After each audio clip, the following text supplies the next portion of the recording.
ಈಗ ಹಲಸಿನ ಹಣ್ಣಿನ ಕಾಲ. ಹಲಸಿನ ಹಣ್ಣಿನಿಂದ ವಿವಿಧ ಸಿಹಿ ಖಾದ್ಯಗಳನ್ನು ಕೂಡ ನಾವು ತಯಾರಿಸ್ತೀವಿ. ಹಲಸಿನ ಹಣ್ಣಿನ ಸಿಹಿ ರಾಸಾಯನದ ರೆಸಿಪಿ ಇಲ್ಲಿದೆ, ನೀವು ಓದಿಕೊಳ್ಳಿ.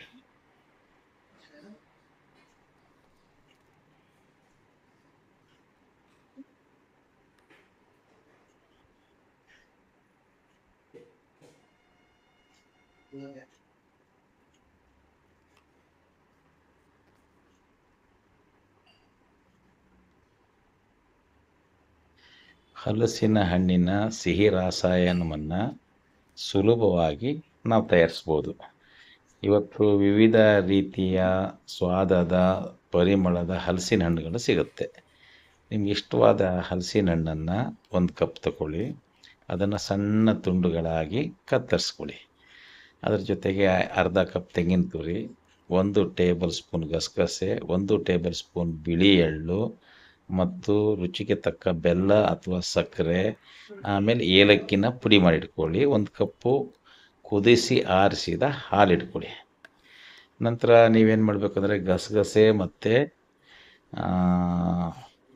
ಬಿಳಿ ಎಳ್ಳನ್ನು ಅದು ಹುರ್ಕೊಳ್ಳಿ ಸಣ್ಣ ಬಿಸಿ ಬೆಂಕಿನಲ್ಲಿ ಕಾವಲಿ ಮೇಲೆ. ಆಮೇಲೆ ಅದನ್ನು ಮಿಕ್ಸಿಗೆ ಹಾಕಿ, ಜೊತೆಗೆ ತೆಂಗಿನ ತುರಿ ಹಾಕಿ, ಬೆಲ್ಲ ಅಥವಾ ಸಕ್ಕರೆ ನಿಮ್ಗೆ ಎಷ್ಟು ಬೇಕು ನೋಡಿ, ರುಚಿ ನೋಡಿ ಹಾಕ್ಕೊಳ್ಳಿ. ಏಲಕ್ಕಿ ಪುಡಿ ಹಾಕ್ಕೊಳ್ಳಿ ಮತ್ತು ತೆಂಗಿನ ತುರಿ ಜೊತೆಗೆ ಅದನ್ನು ಮಿಕ್ಸಿ ಮಾಡಿಬಿಡಿ.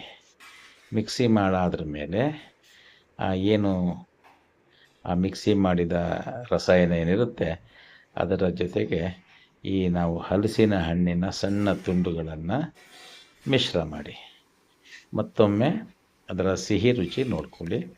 ಅದನ್ನು ನೀವು ಬೌಲ್ಗಳಲ್ಲಿ ಈ ರೀತಿ ಬಡಿಸಿಬಿಟ್ರೆ ಊಟದ ಜೊತೆಗೆ ಅಥವಾ ಬಂದ ಅತಿಥಿಗಳಿಗೆ ನೀವು ಈ ಹಲಸಿನ ಹಣ್ಣಿನ ಸ್ವಾದ ಭರಿತ ರಸಾಯನವನ್ನು ನೀಡ್ಬೋದು.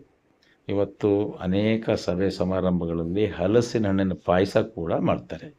ಅದೇ ರೀತಿ ಹಲಸಿನ ಹಣ್ಣಿನ ರಾಸಾಯನ ಕೂಡ ನೀವು ಸಭೆ ಸಮಾರಂಭಗಳಲ್ಲೂ ಮನೆಗಳಲ್ಲೂ ಕೂಡ ಮಾಡ್ಬೋದು.